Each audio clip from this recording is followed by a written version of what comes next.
Did you know that in ancient Greece, wives risked being thrown off cliffs just for watching the Olympics? Sounds unbelievable, right?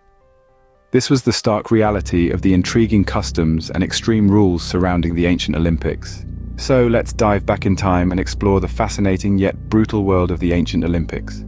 The Olympics, a monumental event we look forward to every 4 years, originated in ancient Greece around 776 BC. The Games were far more than a sporting event. They were a religious occasion dedicated to the king of the gods, Zeus. The city of Olympia, where the Games were held, was a sanctuary of Zeus, making it a sacred site of worship and celebration. The Games included a variety of events from wrestling and running to chariot racing, all of which tested the strength, endurance, and skill of the athletes. These contests were not simply for personal glory, but a way to honor Zeus through physical prowess. Yet the Olympics of ancient Greece were not quite the inclusive gathering we see today. Instead, they were a men-only event, a testament to the patriarchal society of the time. However, these games were not as inclusive as they are today. In fact, they were strictly a men-only event. Imagine a world where watching a sporting event could cost you your life. This was the reality for married women in ancient Greece. Now let's delve into the heart of the matter. Ancient Greece, a cradle of civilization, was also the birthplace of the Olympic Games. But there was a catch. A law forbidding married women from viewing these games was strictly enforced. Sounds harsh, doesn't it? But why such a draconian rule? Well, the reasons were twofold. First, the athletes competed in the nude. Nakedness was seen as a tribute to the gods and a return to a primitive form of innocence. It was believed that the sight of these naked athletes was inappropriate for the married women of Greece. The second reason was rooted in religious beliefs. The Olympics were not merely a sporting event, but a religious ceremony dedicated to Zeus. The ancient Greeks believed that the presence of married women would disrupt the sanctity and purity of this sacred event. These laws were not taken lightly. The punishment for transgression was not a slap on the wrist, a fine, or a stern warning. Oh no, the Greeks believed in making an example.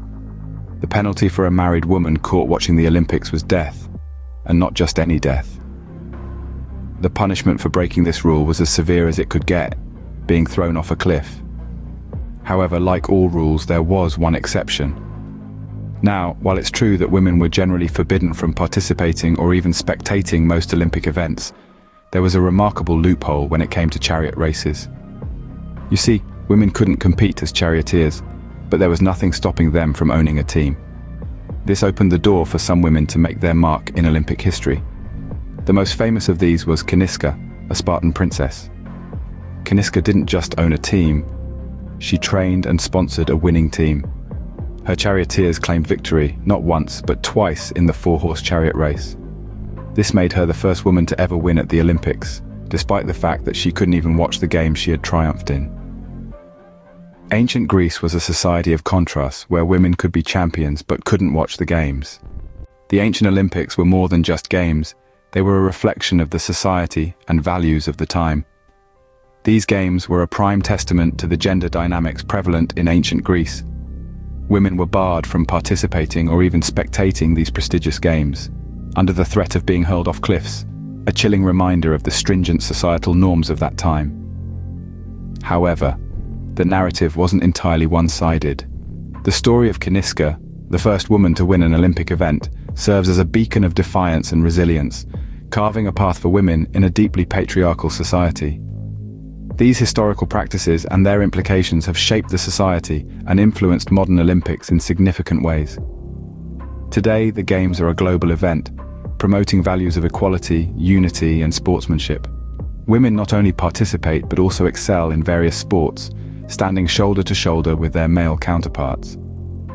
The ancient Olympics, with their grim practices, remind us of the journey we have undertaken, from a time of exclusion and oppression to one of inclusion and equality. So next time you watch the Olympics, remember the ancient games where the stakes were not just medals but life itself.